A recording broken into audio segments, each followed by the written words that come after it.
তো দর্শক বন্ধুরা যারা লুচ্চা এন্টারটেনমেন্ট থেকে দেখছেন তারা দেখতেই পাচ্ছেন আমি লেওড়া রসুন, তার সঙ্গে আমার ক্যামেরাম্যান সবুজ বর্মন।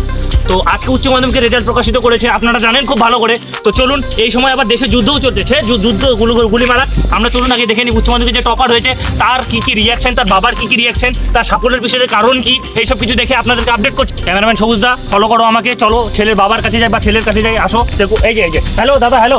হ্যাঁ বলছি, আপনি যে উচ্চ মাধ্যমিকে ফার্স্ট হয়েছে হোদলা তিওয়ারি, তার বাবা না? হ্যাঁ। তো আপনার ছেলে সাফল্যের পিছনে কোনো কারণ আছে, আপনি কিছু বলতে পারবেন? হ্যাঁ, আমি বলতে চাই আমার ছেলে যে এত ভালো রেজাল্ট করেছে, তা সেই রেজাল্ট শুনে আমি তো এমনি আমার পেট ফুলে যাচ্ছে। তার মধ্যে দিনে 24 ঘন্টা হয়, তার মধ্যে 23 ঘন্টা আমার ছেলে পড়াশোনা করেছে। কি বলছেন, 23 ঘন্টা পড়তো? হ্যাঁ, রানী মেরে পাস মাল ফুক ফুক, সেইখানে সে গোটা দিন শুনতো এবং পরীক্ষা পাশ করেছে, টপার হয়েছে। আমি তার ফলে আমি গর্বিত এবং আমি আর বেশি কিছু কথা বলতে চাই না। আমার ছেলেকে ডাক দিচ্ছি, বাবু বদলা বাবু।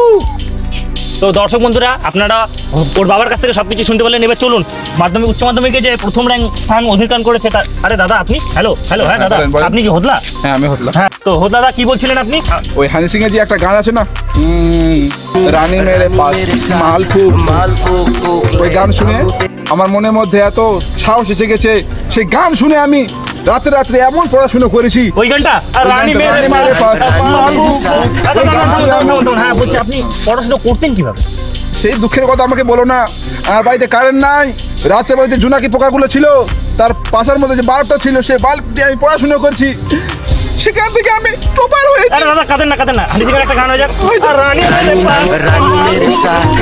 দর্শক বন্ধুরা দেখতেই পাচ্ছেন কিরকম সেলিব্রেশন চলছে। তো আপনাদের সঙ্গে আমাদের সঙ্গে থাকবেন ক্যামেরাম্যান সবুজ চক্রবর্তী। আজকে ভাই